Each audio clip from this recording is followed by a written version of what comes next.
찬양하겠습니다.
주 같은 분 없네. 모든 만물 지으신 주, 광야에 길을 만드시는 신실한 주 찬양해.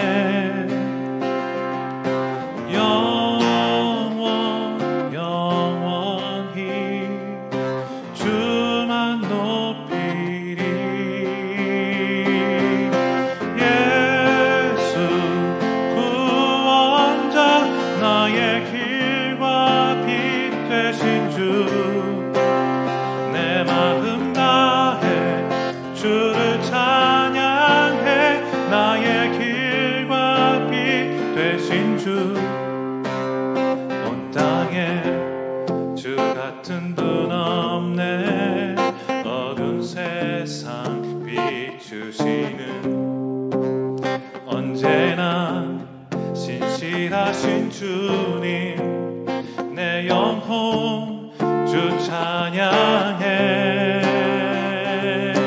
영원히 주만 높이리. 예수 구원자, 나의 길과 빛 되신 주, 내 마음 다해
마음 다해 주를 찬양해. 나의 길과 빛 되신 주 그 이름 예수, 그 이름 예수, 그 이름 예수.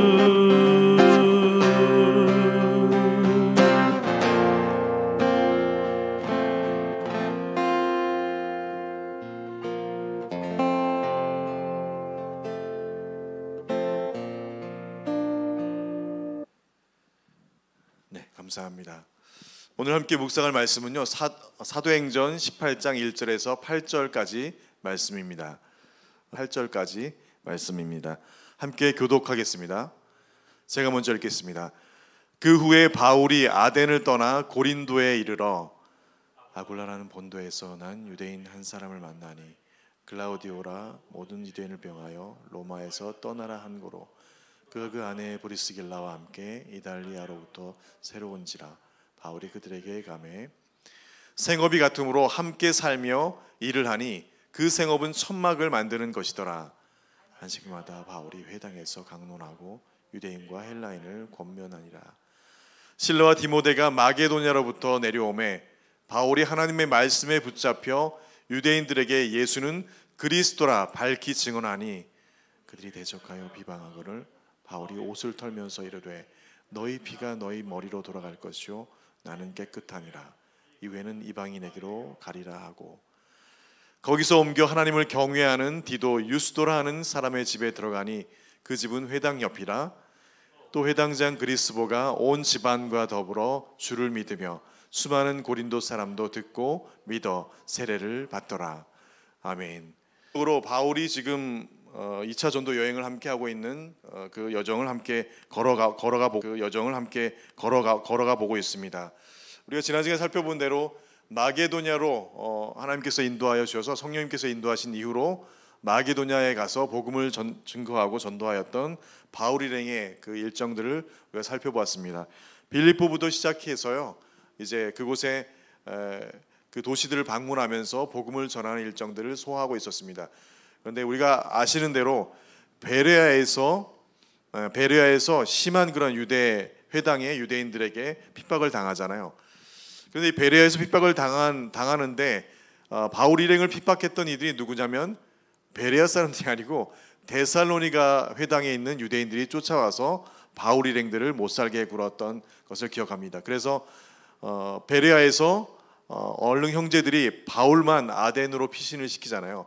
그래서 베레아에 실라와 디모데가 남아있고 바울만 아덴으로 피신하게 됩니다. 지난 시간까지 그래서 저희는 아덴에 머물러서 전혀 유대회당이 없는 그곳에서 철학가들과 사상가들 앞에서 광장 앞에서 그들이 모여서 이야기를 듣기를 청하여서 연설하는 그런 바울의 그 모습을 지켜보았습니다. 그 뒤에 이제 바울은 이제 얼른 또 옮겨가서 몸을 피하여 고린도로 이동하게 되는 게 바로 오늘 본문의 이야기입니다. 고린도로 피신한 바울은 고린도로 이제 달려온 바울은 또 다른 국면에 직면하게 되죠. 아덴에서 홀로 복음을 증거하였던 그 힘겨움들이 다시 또 고린도에 와서 이어지는 것을 보게 됩니다. 바울이 아덴을 떠날 수밖에 없는 그 이유들을 생각해 보면요, 이미 말씀드렸던 대로 베레아에서의 박해, 데살로니가 회당에서 내려온 유대인들을 통해서 아덴으로 이동하고 아덴에서 이제 복음을 증거한 이후에 또 다른 곳에 이동해야 될 그런 상황에 처해졌기 때문이죠. 2차 전도행의 마지막으로 할 수 있는 이 고린도와 그리고 우리가 다다음 시간에 살펴볼 에베소가 바다 건너 에베소가 또 이어지고 있는데요. 이 고린도와 에베소가 이제 이 2차 전도행의 마지막에 대미를 장식할 그런 이방 땅의 장소이기도 합니다. 실라와 디모데가 오기를 아덴에서 그렇게 기도했지만 아덴에 실라와 디모데는 오지 않았죠. 결국 아덴에서 그런 연설한 그 끝에 그들의 조롱과 비아냥을 사면서 그것을 또 피하여서 고린도로 오게 되는 바울의 일정을 우리가 살피게 됩니다. 아덴이 문학과 과학과 철학과 예술의 도시였다면 여러분 보시는 대로 이 고린도도 역시 항구 도시인데요, 더 무역과 상업에 발달된 그런 도시였다라고 기록됩니다. 아덴이 우상을 섬기는 사람들로 가득했던 곳이라면 이 고린도는요, 어쩌면 우상뿐만 아니라 음란과 방탕과 그리고 타락한 사람들이 가득했던 곳이 바로 이 고린도였던 것으로 기록됩니다. 여러분들 이미 성경을 읽으시면서 고린도 전후서를 읽었던 대로요, 지난 우리가 말씀 그리고 묵상에서도 고린도 교회에 대해서 우리가 살펴본 대로 고린도 교회가 세워지고 이후에도 참 많은 그런 어려움들이 있었잖아요. 그 도시의 그런 음란과 방탕의 그런 흐름과 문화의 어떤 그 상황들 속에서 교회가 그렇게 서 있기가 쉽지 않았던 것을 우리는 읽게 되죠. 물질이 풍요하고 상업으로 벌인 돈으로 그냥 하루하루 그렇게 방탕하고 사치스러운 그런 음란한 그런 그 생활을 했던 곳이 바로 이 고린도 사람들이었습니다. 이곳에서 우리 아덴에 바울이 딱 도착했을 때 바울이 뭐라 그랬습니까? 격분하였다 그랬잖아요. 왜냐하면 온 주위에 둘러싸인 우상 때문에. 그런데 고린도에 딱 들어가니까 어떤가요? 분위기가 형편없잖아요. 고린도 이 도시에 지금 말씀드렸던 대로 온통 그냥 환락과 그런 어떤 쾌락과 사람들의 어떤 한탕의 즐거움들을 위한 그런 것들로 가득한 고린도를 볼 때 아마 바울의 마음은 끔찍했을 것이고 안타까운 마음으로 어떻게 이것을 감당해야 될지 참 기도할 수밖에 없었던 그런 바울의 모습을 우리가 상상해 볼 수 있습니다. 인도의 바라나시라는 겐지즈 강이 흐르고 있는 바라나시라는 도시 말씀을 드렸잖아요. 그 도시를 딱 처음 방문하자마자요, 이게 인간적으로 이렇게 역겨움과 그리고 견딜 수 없는 그런 냄새들, 그리고 뭔가 이렇게 뭔가 나를 감싸고 있는 그런 어떤 저항하는 그런 것들을 느꼈어요. 그 도시에 온통 그 시바신을 섬기는 매일 저녁에 드리는 제사와 또 그 제사를 드리면서 소리와 청각과 향을 피우며 종을 치며 앞에는 잘생긴 아주 아름답게 생긴 남자아이들이 촛불을 켜고 무의를 추며 춤을 추며 그 모습이 모든 모습이 사람을 현혹하고 미혹하기에 딱 좋은 그런 모습들로 온 도시가 그렇게 가득한 것을 볼 때요, 참 쉽지 않았습니다. 아마 바울이 고린도라는 이 도시를 들어설 때 아마 그런 느낌을 받지 않았겠나라는 생각을 들어보게 됩니다. 온통 사람들 머릿속에는 온통 그런 즐거움과 즐길 것들과 방탕과 사치와 음란한 것들로 가득한 그들의 그런 기운들이 아마 영적 기운들이 느껴졌을 것을 생각해 봅니다. 바울은 그곳에서요, 특별히 바울은 그곳에서 이 헌금으로 인한 그런 도움을 받지 않고 스스로 무엇인가를 해야 되는 그런 상황으로 아마 바울은 생각했던 모양이에요. 그래서 바울에게 어떤 일을 하기 위한 그런 일들을 또 연결하기 위한 그런 사람들이 필요했던 것으로 보여집니다. 마치 하나님께서는요, 그곳에 우리 오늘 본문을 본 대로 그곳에 아굴라와 브리스길라라는 사람을 만나게 합니다. 그런데 이 사람들이 그곳에 고린도에 살았던 사람이냐? 그것이 아니라는 것을 오늘 2절에 보여주고 있잖아요. 아굴라 브리스길라는요, 이탈리아 즉 로마에서 살았던 사람들인데 그들이 지금 쫓겨와서 지금 고린도에 와서 살고 있는 그런 유대인이었습니다. 바울은 지금 그곳에서 무엇인가 이제 밥을 먹고 또 옷을 해 입고 또 거류할 그런 곳이 필요한 그런 그 생업적인 그런 생활에 필요한 것들이 반드시 이렇게 수반되어야지만이 복음 활동을 계속할 수 있는 그런 상황이었는데 마침 아굴라와 브리스길라를 만나게 되어서 이들과 함께 생업을 같이 하게 되고 이들과 함께 생활을 같이 영위하게 되는 그런 아주 좋은 사람들을 만나게 된 것이죠. 하나님께서 바울에게 이 아굴라 브리스길라를 붙여주신 이유, 오늘 2절에 보니까요, 이유입니다. 9절마다 가득하게 그들이 바울에게 딱 맞는 사람이라는 것을 우리에게 말씀해주고 있습니다. 2절 표현은 특별히 그 글라우디오라는 황제가 나오잖아요. 이 아굴라 브리스길라가 살고 있었던 로마 이탈리아를 다스리는 이 글라우디오 황제가 초기에는 유대인들과 좋은 관계를 유지하기 위해서 회당과 유대의 좋은 그런 관계들로 유지를 했었는데 점점 갈수록 모임도 갖지 못하게 하고 그리고 그 이후에 그가 나중에 그가 정치를 펼칠 때는 AD 50년경에는 이제 모두 다 내쫓는 유대인들을 다 내쫓아 버리는 그런 정책을 펴게 됩니다. 그래서 오늘 이 아굴라와 브리스길라가 그 로마에 계속 머무르지 못하고 이 고린도로 넘어와서 이곳에서 지금 정착하여 살게 된 것이죠.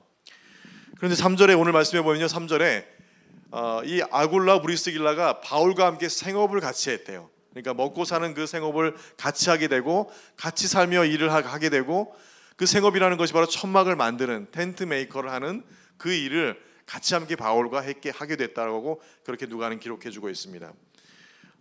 이 천막 사업이 아마 그 당시에는 굉장히 좋은 직업이었던 것으로 보여져요. 그러니까 그래도 먹고 살 수 있는 그런 직업이었던 것으로 보여집니다. 여러분 아시는 대로 여행객들과 군인들은 천막이 없으면 안 되잖아요, 그죠?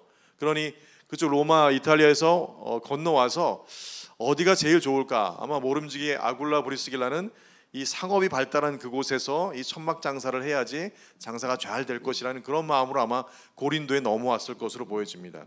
그래서 그곳에서 이제 천막 장사를 하게 되고 특별히 여행객들, 많은 그런 상인들은 매일 하룻밤마다 이렇게 가면서 그 야영을 해야 되잖아요. 군인들도 마찬가지로.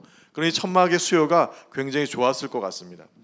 이 바울이 바로 이 아굴라 브리스길라와 함께 이 천막 만드는 일을 주중에 하면서 이제 안식일, 그 유대인의 안식일에 바울은 회당으로 가서 그들에게 말씀을 강론하고 복음을 전했던 그 일을 감당했다고 그렇게 4절에 기록되어 사역들을 감당하기 위해서 말이죠.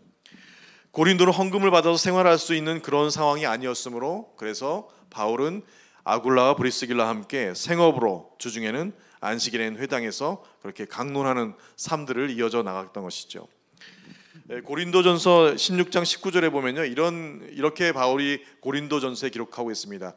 아시아의 교회들이 너희에게 문안하고 아굴라와 브리스가와 그 집에 있는 교회가 주 안에서 너희에게 간절히 문안하고. 그러니까 아굴라와 브리스길라가 바울과 함께 거기서 생업을 하면서 함께 일을 하면서 그곳이 뭐가 됐나요? 교회가 되었죠. 그것이 바로 가정교회가 되었습니다. 아굴라 브리스길라가 같은 생업을 하면서 같은 말씀 사역을 하게 되니까요, 그곳이 작은 교회가 되어서 오늘 이 고린도전서 기록하면서 그 아굴라 브리스길라 그 집에서 예배드리는 그 교회에게 문안하라고 그렇게 기록해주고 있습니다. 그들은 그렇게 생업을 도울 뿐만 아니라 그곳에서 예배하고 교제할 수 있도록 자신의 집을 기꺼이 오픈하여서 교회가 되도록 하는 그런 터가 되어 주었던 것이죠. 바울은요, 전혀 기반이 없는 그곳에서, 그래서 아까 말씀드린 대로 전혀 기반이 없는 그곳에 이 아굴라 브리스길라와 함께 그곳의 생업과 기반을 잡고 이제 회당에 자유롭게 드나들면서 그 일을 감당했던 것이죠. 자 이렇게 하나님께서 아굴라 브리스길라를 고린도에 있는 바울에게 붙여줌으로 바울은 굉장히 이제 천군만마를 얻은 그런 마음으로 그곳에서 이 복음 사역들을 잘 감당할 수 있었음을 봅니다. 그런데 여전히 아쉬운 게 무엇이냐면 회당에서 가르치고 많은 유대인들과 또 이방인들을 가르치기 위해서는 자기 혼자로서는 너무나 역부족인 거예요. 누가 제일 아쉽습니까? 베레아에 여전히 남아있는 실라와 디모데가 여전히 아쉬운 거예요. 그들이 오기만을 학수고대하고 있었을 것입니다. 그런데 아덴에서도 역시 그들이 같이 함께 합류하지 못했던 것을 보죠. 고린도에서도 아마 그를 그렇게 기다리고 있었을 것입니다.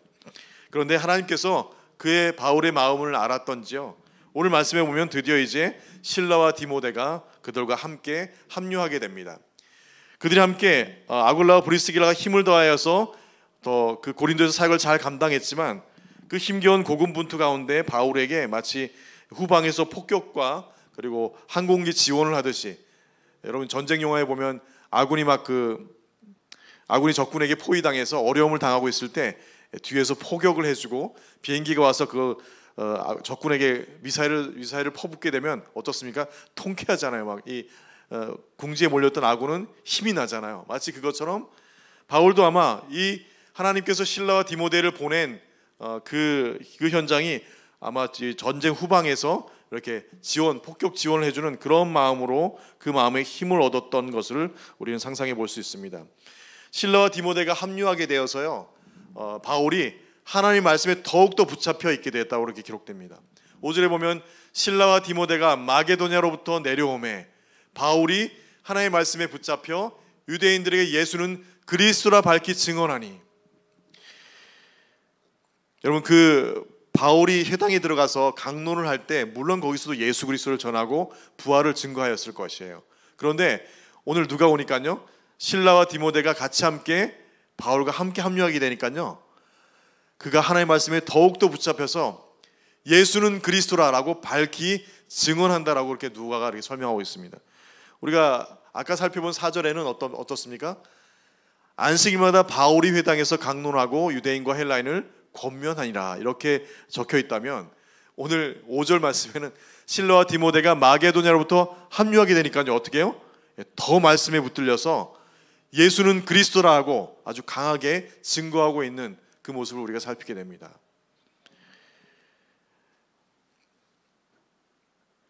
아굴라와 브리스길라, 그리고 이제 실라와 디모데까지 합류하니까요, 바울이 어떻습니까? 고린도에 있는 홀로 있었던 바울, 그는 더 힘을 얻어서 그 일에 진력하는 그런 모습을 우리에게 보여주고 있습니다. 하나님께서 바울이 특별히 하나님의 말씀에 붙잡혀서 있었다는 그 기록이 바울의 그 심령이 어떤 상황인지를 우리에게 살피게 하는데요. 홀로 있었던 아덴, 홀로 있었던 고린도. 그런데 하나님께서 그가 홀로 있었던 것이 아님을 그가 알 수 있었던 것, 날마다 그 하나님의 말씀에 붙들려 있었다는 것, 그것으로 인해서 그가 그 홀로 있는 그 시간도 끝까지 그가 견디며 감당할 수 있었던 것을 봅니다.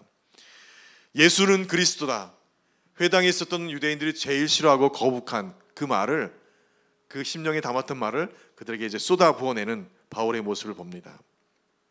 자, 지금까지 우리가 빌립보, 마게도냐에 넘어와서 빌립보와 데살로니가, 그다음에 베레아와 아덴과 고린도, 곳곳에 방문하는 곳마다 바울은 어떤 그 일들을 반복하게 됩니까? 복음이 증거되면 두 가지 반응을 계속 경험하잖아요. 오늘도 역시 마찬가지로 복음에 대한 반응이 일어납니다. 6절에 보니까요, 그들이 대적하여 비방하거늘, 역시 아니나 다를까 회당에 있는 유대인들이 그를 비방하고 대적합니다. 이 유대인들의 복음에 대한 반박과 비방, 이 원어적인 의미에는요, 대적한다는 말은 적으로 삼았다는 것이죠. 그럼 바울이 가는 곳마다 유대 회당을 방문하잖아요.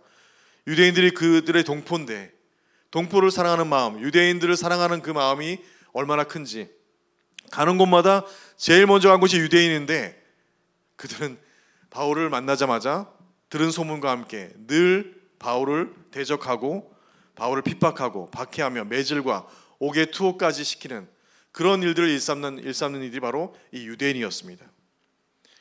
바울은 이곳에서 특별히 그의 다음 선교의 지역들이 더 이방인이 될 것임을 의미하듯 오늘 본문에는요, 이렇게 표현합니다.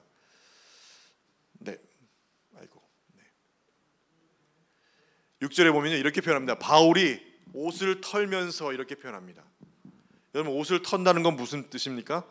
이 옷 놔라 이러면서 옷을 털면서 하는 건 이제 미련 안 갖겠다는 거죠. 그런 의미잖아요. 그들이 대적하고 비방했어요. 여기뿐인가요? 빌립보부터 시작해서, 빌립보는 어떻습니까? 가자마자 피멍이 들도록 맞고 감옥에 갇혔잖아요. 바울이 유대인을 만나고 싶었겠습니까? 회당에 가고 싶었겠습니까? 그런데 바울은 계속해서 유대인 회당을 찾아서 그들에게 복음을 전하기를 힘썼잖아요.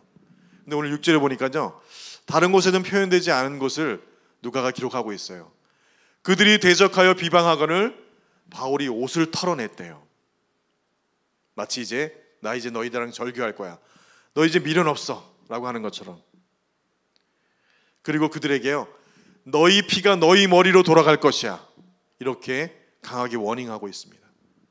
그러나 나는 깨끗하지만 너희 피가, 너희가 복음을 대적하고 네가 복음을 거절하고 그리스도 예수를, 하나님을 거절한 그것에 대해서 너희 피가 너희로 돌아갈 것이다 라고 그렇게 저주하듯 그렇게 워닝합니다. 죄와 멸망, 그에 대한 책임을 그들에게 돌리고 있는 것을 우리에게 말씀해 주고 있습니다. 그리고 이렇게 누가는 기록합니다. 이후에는 이방인들에게로 가리라, 바울이 그렇게 갈 것임을 우리에게 말씀해 주고 있습니다. 그래서 어떻게 갔나요? 고린도에서 배를 타고 에베소로 건너가죠. 하나님의 마음을 품고 있는 바울이지만요, 그렇게 수도 없이 타이르고 말하고 부탁하고 전하고 요청하지만 이렇게까지 즐기고 배척하고 거절하고 밀어내고 핍박하고 박해하는 이런 비방과 조롱과 매질, 죽이기까지 하려는 이 회당에 모인 유대인들을 보면서 바울도 참 인간적으로 많이 실망하고 실족하고 마음조차 돌아선 듯한 모습을 우리에게 보여주고 있습니다. 여러분들이라면 어떻게 하겠습니까? 침을 뱉고 박해하고 조롱하고 여러분을 밀어내고 거절하고 왕따시키고 회당에서 그를 배제하잖아요. 매질하고 옥에 가두기까지 하고 죽이려고까지 하는 그들에게 복음을 전하고 싶으십니까? 여러분들은 기다리고 인내하였지만 돌아오는 것은 차갑고 냉랭한 그런 무반응이고 거절을 일삼는 사람들에 대하게 되면 우리들 자신도 쉽지 않습니다. 여러분들은 그런 경험 없으신가요? 수도 없이 내가 반복해서 가서 부탁하고 요청하고, 그러나 그들에게 돌아오는 것은 냉랭하고 거절하고 외면과 비판과 조롱과 뒷말과. 그럼 바울은 그것을 견뎌내고 있는 것을 봅니다. 바울이 무슨 대단한 그런 엄청난 비위와 높은 인격을 가진 그런 사람이 아니었잖아요. 바울도. 근데 바울은 그것을 감당해냅니다. 그것을 견뎌냅니다. 그런데 오늘 그렇게 말합니다. 분명히 기억할 것은 그 피가 너희 머리로 돌아갈 것이다 라고 그렇게 표현합니다. 그리고 옷에 먼지를 털었다라고 그렇게 기록하고 있습니다. 예수님께서도요, 마태복음 10장 14절 15절에 보면 이렇게 기록합니다. 누구든지 너희를 영접하지도 아니하고 너희 말을 듣지도 아니하거든 그 집이나 성에서 나가 너희 발의 먼지를 털어버리라. 예수님께서조차도요, 예수님께서 제자들을 둘씩 짝지어 보냈잖아요. 전도하러요. 그런데 너희들 거절하고 밀쳐내고 너희가 전하는 복음을 거절하고 듣지 않으려 하면 자, 미련 갖지 말고 그냥 발에 신발의 먼지를 떨어내고 돌아서라 라고 그렇게 말해주고 있습니다. 그렇죠? 그 집이나 성에서 나가서 너희 발의 먼지를 떨어버려. 예수님께서도 이렇게 말씀해주고 있어요. 그리고 바울이 아까 얘기한 것처럼 그 피가 너희 머리로 돌아갈지어다. 예수님께서도 이렇게 말씀하십니다. 내가 진실로 너에게 이르노니 심판날에 소돔과 고모라 땅이 그 성보다 견디기 쉬우니라. 소돔과 고모라 불로 멸했잖아요. 아주 그냥 잔인하게, 그죠? 심판날에 너희가 그렇게 될 것이다 라고 예수님께서도 그렇게 워닝하고 있습니다. 바울이요, 마치 이렇게 예수님과 같이 선지자들과 같이 복음을 거절하는 유대인들에게 오늘 그렇게 워닝하고 있습니다. 종말론적으로 초청을 하고 그들이 이 심판에 대해 가까웠음을 알고 유대인들을 종말론적으로 초청하잖아요. 그 복음의 자리로요. 그런데 그들은 그것을 거절하죠. 그래서 바울은 아까 우리가 읽은 대로 종말론적인 그런 경고로 그들 가운데 선포하죠. 그 피가 너희 머리로 돌아갈지어다. 마치 구약의 수많은 하나님의 선지자들이 말했던 것처럼 말이죠. 바울의 복음에 사로잡힌 사도로서의 그런 사역자로서 하나님의 사람으로서 그 일들을 감당하는 그런 이면에 그 한쪽에는 내가 왜 이 일을 해야 되지? 내가 왜 이 일을 이렇게 핍박을 받으며 내가 이 모진 고난을 받으며 이 일을 해야 되는가? 유대인들을 이렇게 거절하고 나를 밀어내고 날 받아들이지 않는데 내가 굳이 이 일을 해야 되는가? 바울은 이 두 가지 것에서 계속 갈등하며 또 하나님 앞에 말씀을 붙들고 다시 또 그 일에 또 전무하는 그 일을 반복했을 것입니다. 그렇게 거절하는 사람들이 있는 반면에요, 우리가 알고 있듯이 복음에 대한 반응을 일으켰던 이들이 있음을 기억해주고 있습니다. 거기서 옮겨 하나님을 경외하는 디도 유스도라 하는 사람이 있다라고 기록해주고 있습니다. 더하여서요, 회당에 있는 유대인들은 다 거절했지만 그 회당장인 그리스보라는 사람이요, 온 집안의 식구가 그 복음을 듣고 예수를 믿는 그 놀라운 일들이 일어났음을 기록해주고 있습니다. 더하여서 어디서요? 고린도에서 방탕과 음란과 타락과 온갖 흥청망청한 그런 문화와 생활이 습관화된 그들 가운데요, 고린도의 수많은 고린도 사람도 듣고 믿어 세례를 받더라. 할렐루야. 바울이 그곳에서 홀로 있음에 대한 그런 외로움과 고독과 핍박과 그런 모진 상황들을 견디며 감당하고 있었을 때요, 하나님의 사람을 붙여주시고 그곳에서 복음이 선포되고 복음이 일하게 함으로 말미암아 이 고린도라는, 제가 이렇게 표현하면 죄송하지만 마치 그런 타락하고 썩은 그런 도시에 새싹이 나고 꽃이 피는 그런 놀라운 역사를 우리에게 보여주고 있습니다. 반복되는 복음에 대한 대적과 핍박 속에 바울의 인간적인 그런 고통과 고뇌의 삶, 그것이 쉽지 않고 고통스러운 것이었지만, 그러나 바울이 이것을 보았을 때 그 모든 것이 다 눈 녹듯 다 녹아내렸을 것을 우리가 생각해 봅니다. 그러나 한편으로는요, 또 다른 지역에 가서 복음을 전할 때 이 동일한 레파토리의 동일한 과정이 또 그곳에서 진행될 것을 생각하면 바울의 마음에는요, 그런 기쁨이 있다가도 두려움과 그런 조바심과 주저함들이 그를 사로잡았을 것이 분명합니다. 공의와 정의를 외치고 복음을 외치고 도덕적 윤리적으로 선한 일을 위해서 살아가려고 하지만 세상은 그렇게 녹록지 않잖아요. 바울이 살아왔던 것처럼 바울이 복음으로 옳고 하나님의 정의와 공의대로 살아내고자 그렇게 몸부림치며 회당에 가서 그들과 함께 그런 일들에 대한 공감과 동의를 얻고자 했지만, 오늘 바울은 어떤 일을 당합니까? 전혀 그렇지 않잖아요. 바울의 전도의 여정 가운데요, 바울의 전도의 여정 가운데 우리가 함께 다니면서 계속 살피는 것은 어떤 것입니까? 바울이 여전히 핍박 가운데 있고 여전히 유대 회당의 유대인들에게 어려움을 당하는 그런 모습으로 남아있는 것을 봅니다. 유대인들, 회당의 유대인들, 그 사람들이 어떤 사람들인지 우리 잘 알고 있잖아요. 로마 정부와 유대인들과 그리고 그 이방 사회에서 자기가 어쨌든 살아남기 위한, 머리 잘 쓰고 교모하게 법과 법 사이를 오고 가면서 이미 의심과 그런 의문들이 충분하게 사실로 드러나게 하고 심증은 이미 수많은 것들로 가득한데, 그런 잘못을 저지르고도 아무렇지도 않게 그것을 잘 빠져나가고 변명하고 아닌 것처럼 하는 그런 일들을 해오던 사람이 바로 유대인들 아니었던가요? 오늘날도 마찬가지죠. 돈과 권력과 인맥과 모략과 권모와 술수들로 어쩌면 유대인들은 더 흥하는 것 같습니다. 그 당시에도. 오늘날도 그런 일들을 일삼는 자들이 더 흥하고 더 부하게 되어지는 것을 우리 어렵지 않게 보게 되는 세상사와 오늘날을 사는 사람들을 우린 경험합니다. 여러분, 주위에 법 없이도 살 사람이 있습니까? 법 없이도 살 사람이야 말하지만 사실 이젠 그런 말을 통하지 않는, 그런 말은 이제 통하거나 그런 사람들 살 수 없는 그런 세상이 되어버린 것 같습니다. 바울도 얼마나 속이 상했을까요? 복음을 전하고 증거했지만 저 회당의 유대인들은 꿈쩍도 하지 않고요, 그들은 변화되지 않아요. 정작 하나님을 안다고 하는 그들은,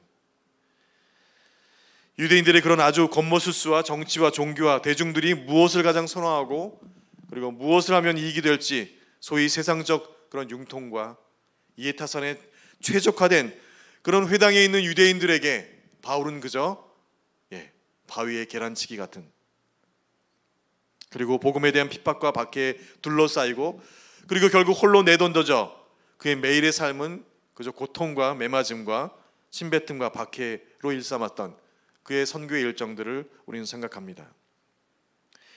물질적, 정신적, 영적인 모든 상황이 참 최악으로 치닫는 그런 순간과 그 매일을 참아내고 인내하는 그의 삶, 여러분들이라면 어떻게 그의 삶들을 이해하고 감당했을까요? 바울에게는 이런 물음도 있었을 것입니다.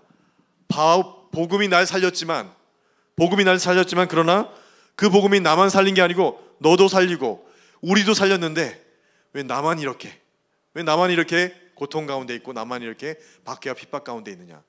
바울은 아마 그렇게 생각했을 것입니다. 그런데 그곳에요, 하나님께서는 바울을 홀로 두지 않으시고 그에게 하나님의 신실한 사람들을 붙여주시죠. 바울이 행여나 그의 인간적인 고뇌로 말미암아 그것을 다 버리고 그 길에서 돌아설지도 모를, 하나님 아마 그런 마음이 들었을지도 모르겠습니다. 하나님께서는 그래서 고린도에 도착해서 홀로 삶과 사역 가운데 어려움에 처한 그에게 바로 아굴라와 브리스길라를 마치 영화에서 짜놓은 대본처럼 그렇게 그에게 그 두 사람을 붙여주셨던 것이죠. 생업과 사역을 위해서, 예배를 드릴 장소를 위해서 아굴라와 브리스길라를 세워 그들과 함께 하게 하였던 그런 하나님의 인도하심들을 우리는 봅니다. 아무도 보이지 않았던 곳에요, 그렇게 하나님께서는 디도 유스도라는 사람을 세우고요. 또한 그곳에 회당장 그리스보라라는 그 사람이 하나님을 믿고 그리스도 예수 안에서 바울과 함께하는 한 형제가 되고 그런 예배 공동체가 되어지는 놀라운 역사들을 우리가 보게 됩니다. 그리고 이미 우리가 살펴본 대로 그 타락하고 음란한 그 고린도 도시에 수많은 고린도 사람들이 예수를 믿고 세례받고 그곳에 드디어 고린도 예배 공동체가 세워지는 그 놀라운 현장을 우리 바울을 통해서 그 일들이 이루신 것을 봅니다. 믿는 그리스도인이 우리 각자가 처한 곳에서 믿음 때문에, 복음 때문에, 그리고 예수 이름 때문에 손해볼까 두려워 마음 조이며 혹시 나 왕따 당하지 않을까? 나 예수 믿는다 그러면 나 믿음 생활하고 교회 생활하고 하나님을 믿는 예배 생활을 한다고 하면 나 혼자 이 무리에서 내가 속한 곳에서 소외되고 왕따 당하지 않을까? 그런 두려움, 그래서 적당히 타협하고 적당히 내 신분 숨기고 만일 바울이 그랬다면 고린도에 이런 일이 일어날 수 있었을까요? 만약 바울이 자기 몸을 숨기고 아덴에서 실라와 디모데가 오기만을 기다렸다면 아덴에 그런 일이 일어날 수 있었을까요? 그냥 중간이나 가자, 적당히 있다가 내 실속 차리고 그냥 주님 오시면 구원받으면 되지 라고 살았다면 고린도에 이런 일이 일어날 수 있었을까요? 5절에는요 이렇게 기록해주고 있습니다. 실라와 디모데가 마게도냐로부터 내려오매 바울이 하나님의 말씀에 붙잡혀 라고 그렇게 기록된 것, 그가 하나님의 말씀에 붙들려 있었기 때문에 그는 홀로 있었음에도 불구하고 그렇게 하지 않았죠. 그가 하나님의 말씀에 붙들려 있었기 때문에 오늘 고린도에 이 놀라운 일이 일어났던 것을 우리는 봅니다.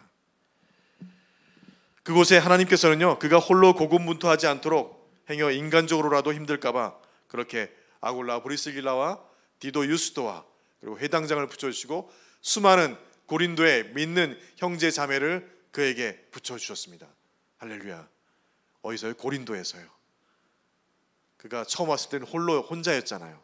그런데 복음이 증거되고 그가 그 복음으로 살아내려고 말씀을 붙들고 있었더니요 그곳에 하나님의 형제 자매들과 그와 함께 하나님의 사람들이 그와 함께 무리를 이루어 예배 공동체로 서 있는 것을 봅니다. 음란과 방탕과 향락과 한탕주에 물든 고린도에 어디에 숨겨두었는지요 그가 복음으로 서 있었더니 말씀으로 서 있었더니 이런 놀라운 일이 그곳에 일어났게 된 것을 우리를 통해서 보게 합니다. 우리 믿는 자들, 하나님을 신앙하는 자들에게요 하나님께서는 그렇게 숨겨두신 하나님의 사람들, 우리 믿는 자들을 함께 동역하게 하고 그들과 친구 되게 하고 동료 되게 하고 함께 가도록 하는 이들을 이렇게 세워두시고 숨겨두셨다는 것을 다시 한번 확인하게 됩니다. 여러분 그렇잖아요? 고린도에 바울이 갔을 때 그들이 있었을 거 예상했는가요? 그렇지 않잖아요. 그냥 친구, 동역자, 그냥 동역자, 친구, 그냥 일터에서 만난 그냥 거래로 만난 그런 동역자가 아니고요. 그냥 학교 같이 다녀서 그런 친구가 아니라 정말 친구, 그냥 단순한 일을 위한 동역자도 좋지만 그리스도 안에서 하나님께서 나에게 진솔하게 영적인 우리의 영을 생각하며 우리 영혼을 생각하는 그런 이야기를 나눌 수 있는 그런 동역할 수 있는 친구들, 그런 동역자들, 그런 자들이 있느냐는 것이죠.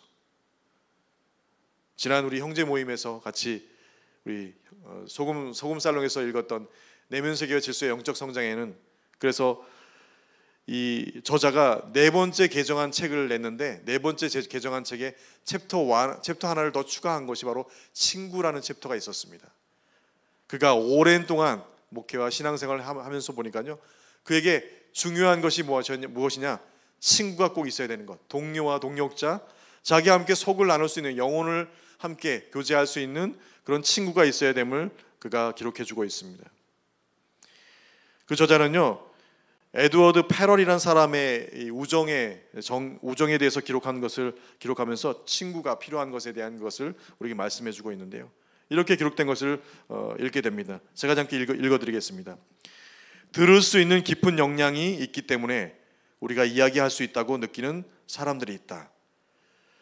그것은 단지 말을 듣는 것이 아니라 한 인격으로서 우리를 들을 수 있는 역량이다. 그들은 우리가 이전에는 전혀 이르지 못한 차원에서 이야기를 할 수 있게 해준다. 그들은 우리가 이전에는 되어본 적이 없는 존재가 될 수 있게 해준다. 만약 우리에게 귀 기울여 줄 수 있는 사람, 우리의 모습을 드러내게 해주는 사람, 우리 자신으로부터 벗어나게 해주는 사람, 우리가 누구인지 발견하게 해주는 사람을 찾지 못한다면 우리는 절대 진정으로 우리 자신을 알 수 없을 것이다. 우리는 우리 자신을 스스로 발견할 수 없다. 그들이 누구입니까? 바로 친구입니다. 저자는 특별히 그래서 대문자 F 프렌드의 F, 그 친구를 다른 친구들과 구별하여서 이야기하고 있는 것을 봅니다. 누가는요, 바울에게 그런 동역자를 3절에 이렇게 기록합니다. 함께 살며 일을 하니 라고 이렇게 기록합니다. 함께 살며 함께 일을 하는 일을 동역자라고 얘기합니다. 오늘 저희가 그렇게 이곳에 그런 함께 곁을 지키는 동역자로 함께 서 있는 것을 기억하게 됩니다. 바울에게 오늘 생업을 같이 하며 함께 살며 일을 하는 그들이 바로 바울의 동역자, 진짜 동료이고 동역자이고 친구인 것이죠. 우리가 서로의 그런 아굴라 브리스길라가 되었으면 좋겠습니다. 우리가 서로의 그런 실라와 디모데가 되었으면 좋겠습니다. 우리가 서로의 그런 디도 유스도와 회당장 그리스보가 될 수 있는 그런 동료와 동역자들과 친구가 되었으면 좋겠습니다. 그들이 바로 예수 이름으로 함께 살며 함께 일하는 공동체라고 불리울 수 있는 그런 이들입니다. 고린도에 바로 그런 공동체가 세워진 것입니다. 할렐루야. 하나님께서 그곳에 공동체를 세워주셨습니다. 바울 혼자 가서 복음을 증거한 그곳에 하나님은 동역자로, 친구들로 믿음의 지체를 통해서 공동체를 세워주었습니다. 우리가 가끔씩 제가 교제하면서 말씀드렸는데요, 필라델피아하고 저쪽 위로 인디아나 스테이트와 오하이오 주에는요, 아미시 공동체라고 공동체가 있습니다. 일명 그리스도 공동체인 제세례패라고 불려지는데요, 이들은 유아 세례를 인정하지 않아요. 유아 세례를 받았으면 다시 성인이 되면 다시 세례를 받아야 된다라고 믿는 그런 이들이었어요. 뭐 교리적인 것들은 그렇다 하지만 중세 종교 개혁 종파의 후예들로 박해를 피해서 17세기 유럽에서 이 미국으로 넘어와서 살고 있는 이들입니다.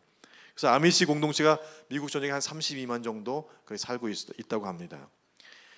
이들은요, 특별히 그렇게 교파의 그런 성격답게 자동차나 전기와 전자제품, 전화, 컴퓨터 등 여러 현대 문명 그런 것들을 거부하는 그런 삶을 삽니다.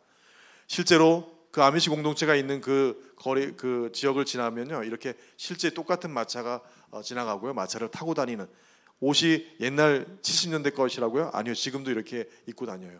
그런 공동체가 있습니다. 여러분들 아시는 분도 계신데요, 종교적인 이유로 그런 외부 세계와 격리한 채 그런 삶을 살아가는 그들이 그곳에 살고 있습니다. 이들은 종교적 이유로 신념에 따른 병력 거부도 하고요, 또 심지어 국가에서 나오는 연금도 받지 않겠다라고 그렇게 결단하며 사는 이들이기도 합니다. 조금 미련하기도 합니다. 심지어 18세인가요? 이제 성인이 되어 나갈 무렵에는 그들이 선택할 수가 있대요. 여기 계속 남아서 문명과 단절하여 살 것인가, 아니면 문명에 나가서 살 것인가라고 그들이 그것을 선택한다라고 합니다. 좌우당간. 어쩌면 우리가 이것을 이들과 같이 똑같이 살 수는 없지만요, 이들이 지금 추구하고자 하는 것이 무엇입니까? 우리가 하나님의 공동체를 이루어서요, 세상과 구별돼서 분리되어서 거룩함을 유지하고 성결을 유지하고 살아내자라는 그런 정신과 그런 각오로 그렇게 살고 있는 일이 바로 이 아미시 공동체입니다. 그것이 바로 공동체입니다. 무엇인가 한 뜻과 한 추구할 것과 한 방향을 가지고, 텐트 메이커였지만요, 우리는 동일한 그런 생업과 동일한 삶과 동일한 일을 같이 하고 있는 그런 이들로 모여있는 공동체. 3절에는 이렇게 기록합니다. 생업이 같음으로 함께 살며 일을 하니, 이렇게 기록되어 있습니다. 그렇죠. 생업이 같으면요, 같이 함께 살고 같이 사는 것 어렵지 않잖아요. 그렇죠? 누가가 말한 생업은요, 분명 텐트를 만드는 것이었습니다.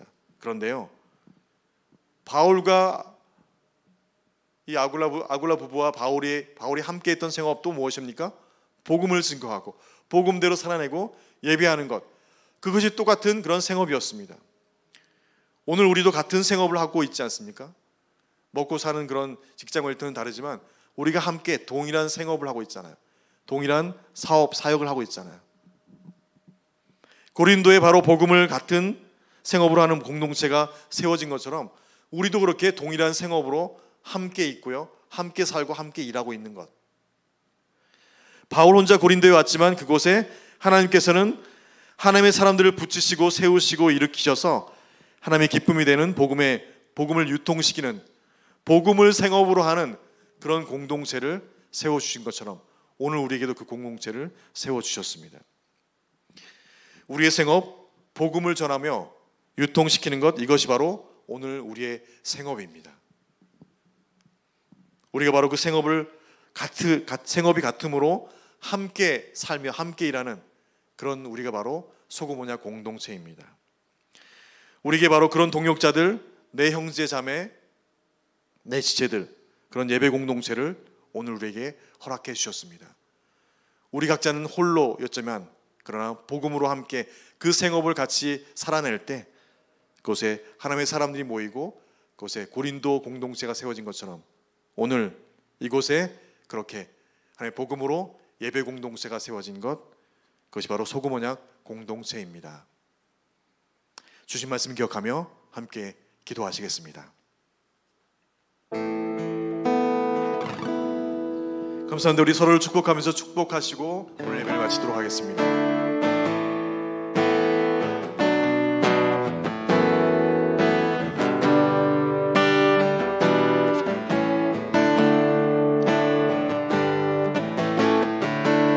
당신은 하나님의 언약 안에 있는 축복의 통로, 당신을 통하여서 열방이 주께 돌아오게 되리. 우리 자녀들을 축복하면서 다시 한번요. 당신은 예배드리고 있는 우리 자녀들과 우리 각 가정과 또 직장과 일터에 있는 우리 자녀들과 우리 가족들과 식구들, 또 우리 믿음에 간구하고 기도하는 대신자들 위해서 함께 축복합니다. 당신을 통하여서 열방이 주께 예배하게 되리. 이렇게 주의 이름으로 사랑하고 축복합니다. 예배를 마쳤습니다. 감사합니다.